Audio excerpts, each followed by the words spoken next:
बिस्मिल्लाहिर्रहमानिर्रहीम। अस्सलाम वालेकुम dear student. Physics 11th class lecture number 3 के साथ मैं हूं मोहम्मद अरशद। स्टूडेंट, आज का जो हमारा लेक्चर है वो कंटेन करता है टाइप्स ऑफ वेक्टर के ऊपर। टाइप्स ऑफ वेक्टर में आज हम डिस्कस करने जा रहे हैं यूनिट वेक्टर को, नल वेक्टर को, नॉर्मल वेक्टर को, और उसके बाद हम डिस्कस करेंगे इक्वल वेक्टर को, और इक्वल वेक्टर के साथ हमने डिस्कस करना है parallel vector, anti parallel vector. और इस लेक्चर के एंड के ऊपर हम वेरी इंपॉर्टेंट दो टाइप्स डिस्कस करने जा रहे हैं जिसका नेम है collinear vector and coplanar vector.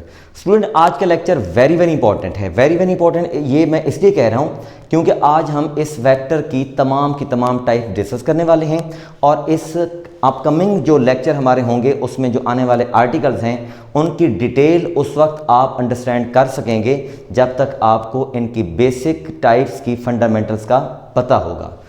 चलें जी, हम स्टार्ट करते हैं नंबर 1 टाइप जिसका नेम है यूनिट वेक्टर। यूनिट, जैसा कि आपको स्टूडेंट इसके नेम से पता चल रहा है, यूनिट है यूनिटी यानी 1 से। और आपको मैंने लास्ट लेक्चर के अंदर एक चीज़ मैं बता चुका हूं कि वेक्टर को अगर आपने एक्सप्लेन करना है, वेक्टर्स के बारे में आपने इन्फो देनी है, तो आपको दो चीज़ों का पता होना ज़रूरी है, दो चीज़ों का अंडरस्टैंड करना ज़रूरी है। नंबर 1 उसकी मैग्नीट्यूड कैसी है, और नंबर 2 उसकी डायरेक्शन कैसी है। ठीक है जी, इसको हम कंटिन्यू करते हैं। A vector having magnitude 1 and direction is along a given vector. Unit vector student एक ऐसा वेक्टर होता है जिसकी मैग्नीट्यूड तो 1 होती है, और ये वेक्टर किसी गिवन वेक्टर की डायरेक्शन में होता है। अब हम सपोज करते हैं कि हमारे पास कोई वेक्टर ए है। वेक्टर ए का यूनिट वेक्टर उसकी डायरेक्शन में होगा, और जिसको लिखते कैसे हैं, वेक्टर ए का यूनिट वेक्टर को लिखते हैं ए हेड। वेक्टर ए का यूनिट वेक्टर होता है ए, और इसके ऊपर हम कैप का निशान लगाते हैं ए हेड। और मैथमेटिकली हम किसी वेक्टर को हम लिखते कैसे हैं, वेक्टर, जैसा कि मैंने आपको लास्ट लेक्चर में बताया था कि किसी वेक्टर को जब हमने लिखना होगा तो हम लेटर लेकर उसके ऊपर हम एरो लगाएंगे। This is the vector is equal to magnitude and unit vector. Magnitude उसकी मैग्नीट्यूड को रिप्रेजेंट कर रही है, और यूनिट वेक्टर उसकी डायरेक्शन को रिप्रेजेंट कर रहे हैं। इसका मीनिंग ये हुआ कि वेक्टर की दो चीज़ें, नंबर 1 मैग्नीट्यूड, नंबर 2 डायरेक्शन। अगर हम इसको नेक्स्ट स्टेप के अंदर लिखते हैं कि unit vector is equal to original vector divided by its magnitude. ये है स्टूडेंट किसी वेक्टर को लिखने का तरीका, और ये है उसकी मैग्नीट्यूड की सेंस में। अगर आप उसको यूनिट वेक्टर लिखते हैं तो ये उसके मेथड लिखने का तरीका ये है। अब हम नेक्स्ट चलते हैं। लास्ट टाइम मैंने आपको बताया था कि वेक्टर किसी लाइन पर भी हो सकता है, यानी कि किसी एक्सिस के ऊपर, वेक्टर किसी प्लेन में भी हो सकता है, वेक्टर किसी स्पेस में भी हो सकता है। वेक्टर स्टूडेंट अगर किसी लाइन पर होगा, यानी कि अलोंग एक्स एक्सिस होगा, अलोंग वाई एक्सिस होगा, या अलोंग जी एक्सिस होगा, तो उसका सिर्फ एक कंपोनेंट होगा। वेक्टर अगर प्लेन में होगा तो उसके 2 कंपोनेंट होंगे। वेक्टर अगर स्पेस में होगा तो फिर उसके ऑब्वियसली 3 कंपोनेंट होंगे। अब डेफिनेट बात है, अगर वो प्लेन में होगा तो उसके 2 कंपोनेंट एक्स वाई हो सकते हैं, वाई जी हो सकते हैं। अगर स्पेस में होगा तो उसके 3 कंपोनेंट होंगे। तो उनके जो कंपोनेंट होंगे उनके यूनिट वेक्टर लिखने का मेथड क्या है, ये आप देखें, आगे हम इसको एक्सप्लेन करते हैं। ये है एक्स एक्सिस, ये है वाई एक्सिस, और इसको हम कहते हैं जी एक्सिस। स्टूडेंट, जो यूनिट वेक्टर होता है अलोंग एक्स एक्सिस उसको हमने स्पेसिफिकली फिक्स कर रखा है। ये फिक्स होता है, आई के एक्स के साथ हम लिखते हैं आई हेड, वाई के साथ लिखते हैं जे हेड, और जी के साथ unit vector that is equal to k head.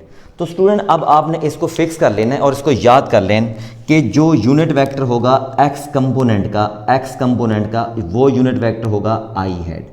जो y कंपोनेंट का होगा वो होगा that is equal to j head, और जो z के अलोंग जो कंपोनेंट का यूनिट वेक्टर होगा that is equal to k head, यानी कि एक्स वाई जी आई जे के एक्स वाई जी, ये है।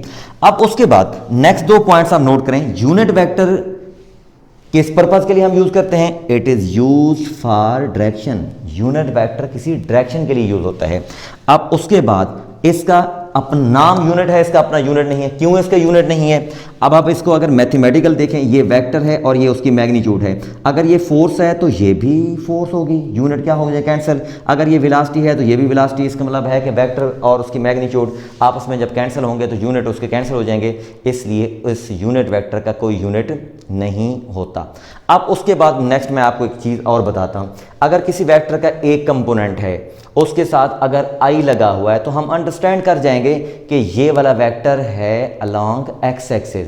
अगर किसी वेक्टर के यूनिट वेक्टर की जगह पर जे लगा हुआ है, इसका मतलब है कि वो वेक्टर है अलोंग वाई एक्सिस। अगर किसी वेक्टर के साथ के लगा हुआ है, के हेड लगा हुआ है, तो इसका मतलब होगा वो वेक्टर अलोंग जी एक्सिस के अलोंग है। अगर किसी वेक्टर के दो कंपोनेंट हैं, एक के साथ आई लगा हुआ है, एक के साथ जे लगा हुआ है, तो अब ऑब्वियसली इसका मतलब ये होगा कि दो कंपोनेंट हैं, वो वेक्टर प्लेन में है। और वो कौन से प्लेन में है? आई और जे वाला एक्स वाई प्लेन के अंदर है। और स्टूडेंट एक और मजेदार बात नोट कर लें, यूनिट वेक्टर 1 के बराबर नहीं होता। क्या मैंने बोला? यूनिट वेक्टर 1 के इक्वल नहीं होता। गलत लग रहा है आपको? बिल्कुल नहीं गलत। यूनिट वेक्टर 1 के बराबर नहीं होता, यूनिट वेक्टर की मैग्नीट्यूड 1 के बराबर होती है। एक चीज़ आप नोट करें, मैं यहां पर इसे लिखता हूं, ये देखें, अगर मैंने लिख दिया that is equal to I, this is the unit vector I. अब अगर मैं लिखता हूं दैट इज इक्वल टू 1, क्या ये ठीक है? बिल्कुल ठीक नहीं है, रॉन्ग है। This is the wrong. क्यों रॉन्ग है? यूनिट वेक्टर 1 के बराबर नहीं होता।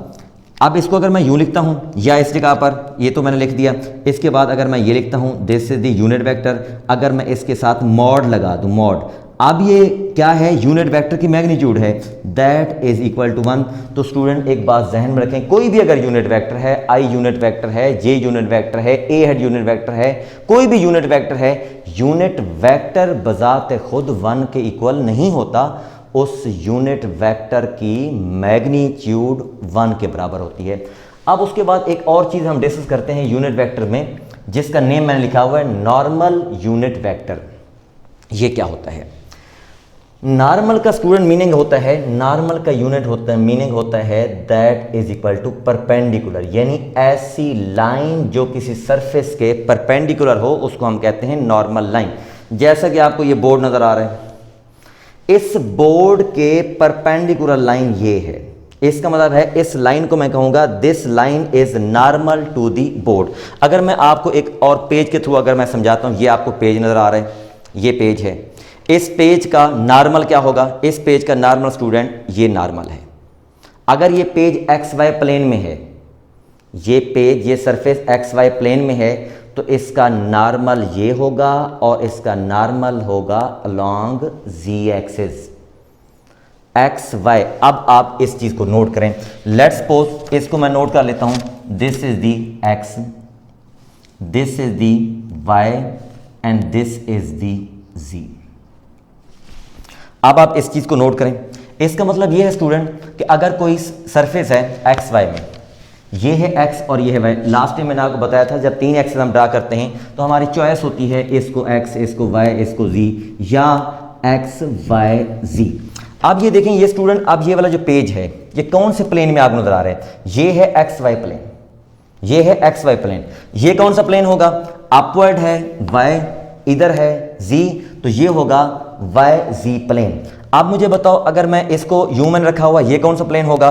That is equal to z, that is equal to x, तो ये होगा वाई जी प्लेन। अगर कोई सरफेस वाई जी प्लेन में है तो उसका नॉर्मल यूनिट वेक्टर होगा along y axis. X y में होगा, अगर कोई सरफेस एक्स वाई है तो उसका नॉर्मल होगा अलोंग जी एक्सिस। अगर कोई सरफेस है वाई जी में तो उसका नॉर्मल होगा अलोंग एक्स एक्सिस। अगर कोई सरफेस है वाई जी तो उसका नॉर्मल होगा along y axis. Normal vector हम अगले 2-3 लेक्चर्स के बाद हम डिस्कस करेंगे, जिसका नेम होगा आर्टिकल क्रॉस प्रोडक्ट या वेक्टर प्रोडक्ट। उसके अंदर हम इसका इस्तेमाल हम देखेंगे कि नॉर्मल वेक्टर का इस्तेमाल क्या होता है। अभी सिर्फ इतना समझें कि नॉर्मल वेक्टर एक वेक्टर होता है जिसकी मैग्नीट्यूड 1 होती है, और ये वाला वेक्टर किसी सरफेस के, किसी प्लेन के परपेंडिकुलरली यूज किया जाता है। मतलब ये हुआ अगर सरफेस एक्स वाई है तो उसका नॉर्मल होगा अलोंग जी एक्सिस एंड बाकी सरफेस के लिए भी हम इसी तरह यूज करेंगे। अब स्टूडेंट एक एमसीक्यू हम नोट करते हैं। अब एक एमसीक्यू आपकी स्क्रीन के ऊपर अभी डिस्प्ले होगा तो वो एमसीक्यू आप जरा नोट करें। एमसीक्यू आपकी स्क्रीन के ऊपर डिस्प्ले में आपको दिखाया जा रहा है if two vectors A and B, two vector A and B are parallel, आपको स्क्रीन पर नजर आ रहे हैं। If two vectors A and B are parallel, then which of the following relation is true? अगर दो वेक्टर स्टूडेंट आपस में parallel हों तो उनका कौन सा रिलेशन फिर आपस में ट्रू होगा? ऑप्शन अल्फा में है A vector is equal to B vector. अगर दो वेक्टर आपस में पैरेलल हैं, A और B आपस में पैरेलल हैं, तो फिर वेक्टर A और वेक्टर B आपस में इक्वल होगा। बी ऑप्शन में है वेक्टर ए की मैग्नीट्यूड वेक्टर बी की मैग्नीट्यूड आपस में बराबर होगी। चार्ली ऑप्शन में है vector A head is equal to vector B head, यानी unit vector A and unit vector B आपस में इक्वल होंगे। और डेल्टा ऑप्शन है ऑल अबव। स्टूडेंट अभी अभी हमने डिस्कस किया कि जब दो कोई भी वेक्टर हैं, ए और बी हैं, बी और सी हैं, सी और डी, कोई भी दो वेक्टर हैं, अगर आपस में पैरेलल हैं तो उनका डायरेक्शन की बेस के ऊपर उनकी डायरेक्शन सेम होती है, क्योंकि यूनिट वेक्टर किस पर्पज़ के लिए हम यूज़ करते हैं? डायरेक्शन। तो इसके लिए ऑप्शन कौन सा बनेगा? चार्ली इसका ऑप्शन बनेगा। चार्ली ऑप्शन इसका क्या है?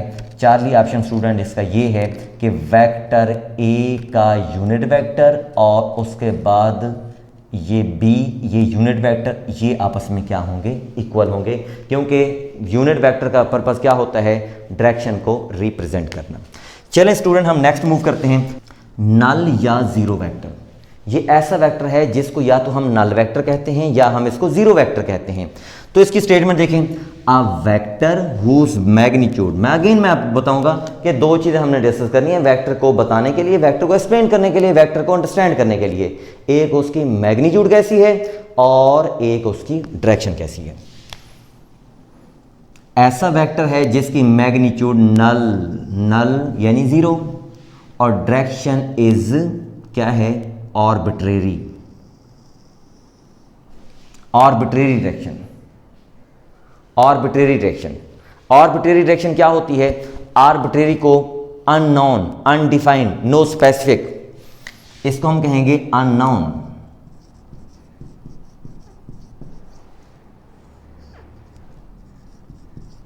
No specific,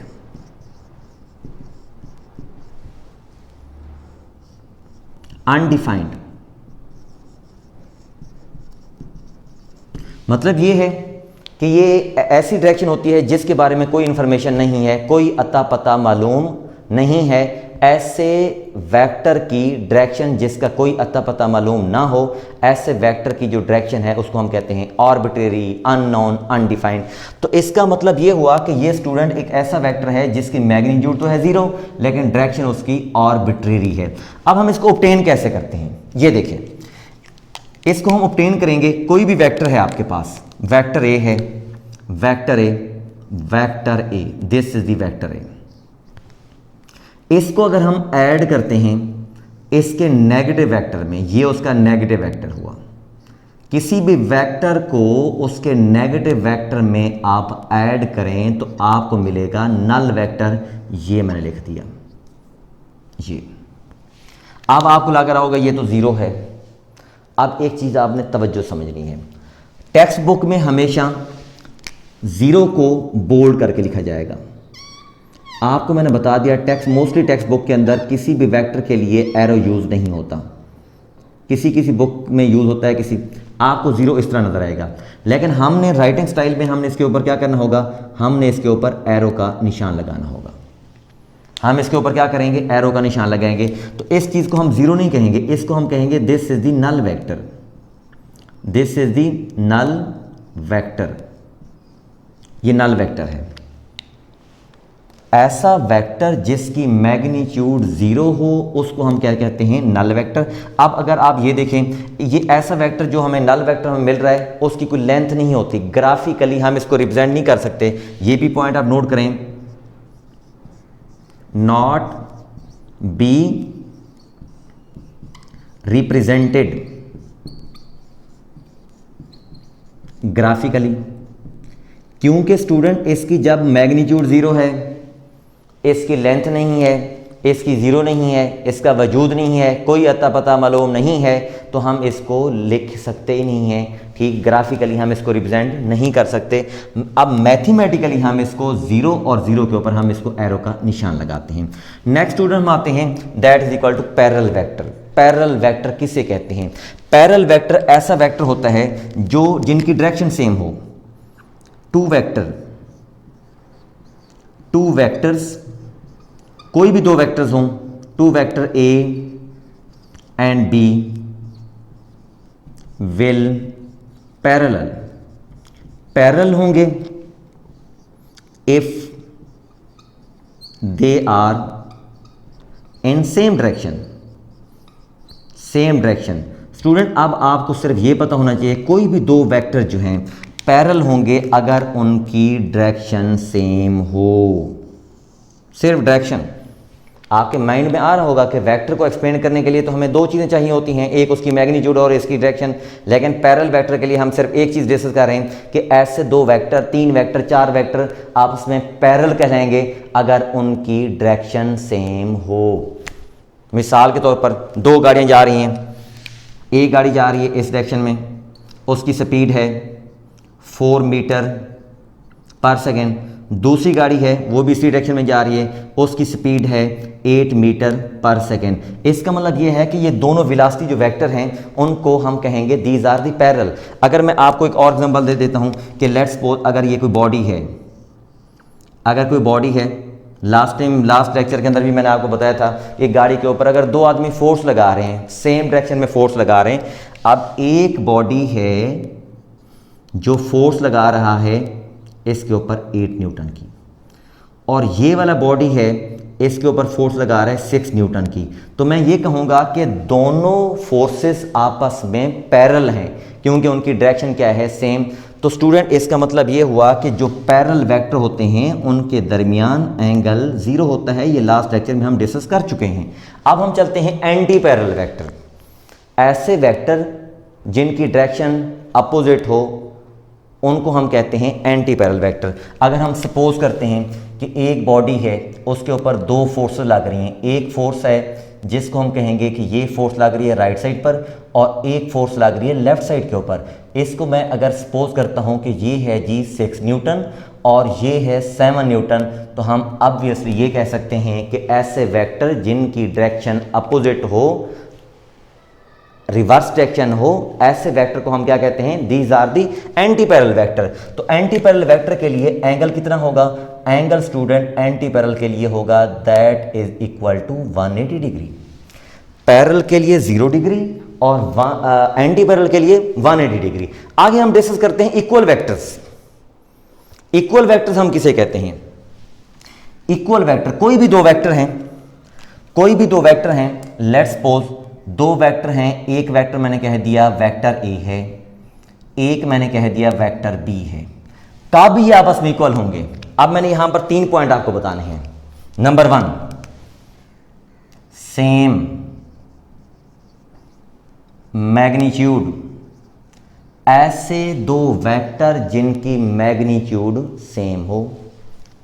number 2, same direction, उनकी डायरेक्शन सेम हो। तीसरा पॉइंट क्या है? Regardless their initial point. ये पॉइंट वेरी इंपॉर्टेंट है। रिगार्डलेस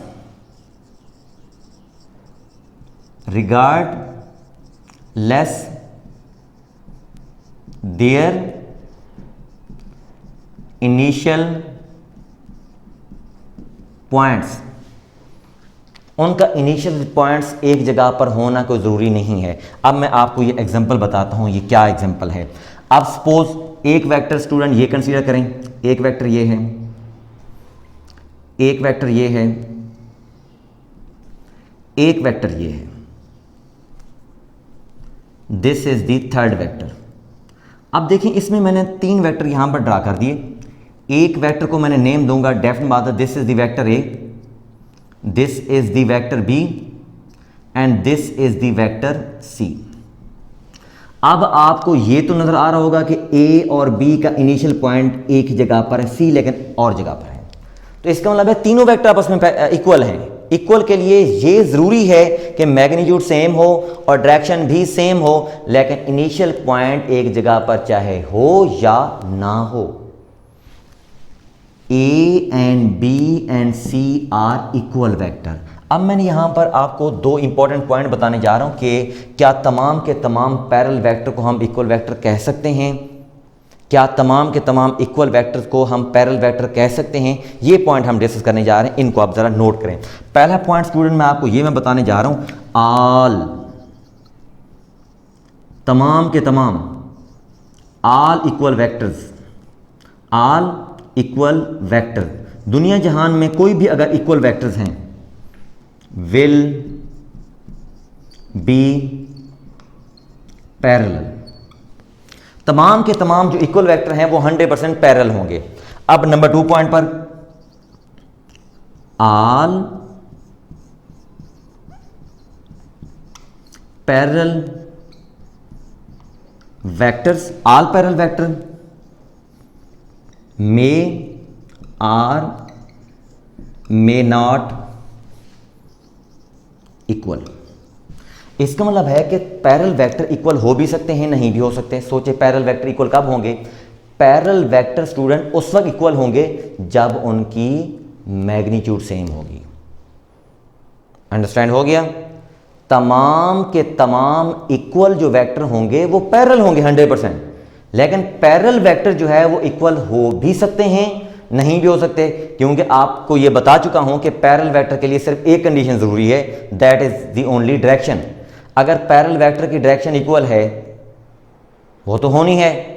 अगर मैग्नीट्यूड उनकी इक्वल नहीं है तो हम उनको पैरेलल नहीं कहेंगे। अगर पैरेलल वेक्टर की मैग्नीट्यूड भी इक्वल है तब हम उनको इक्वल वेक्टर कह सकते हैं, वरना हर पैरेलल वेक्टर को हम इक्वल वेक्टर कभी भी नहीं कह सकते। लेकिन हाँ, हर इक्वल वेक्टर जो है वो पैरेलल वेक्टर होता है। अब हम दो और वेरी इंपॉर्टेंट टाइप हम डिस्कस करने जा रहे हैं, जिसको हम कहने जा रहे हैं कोलिनियर वेक्टर। कोलिनियर वेक्टर और नंबर 2 पर coplanar, coplanar vectors. Collinear, collinear से जैसे हम कहते हैं coplanar, collinear. Collinear vector student ऐसे वेक्टर होते हैं जो एक लाइन पर हो, एक लाइन पर हो, that lies on single line, single line, जो एक ही लाइन पर जा रहे हैं।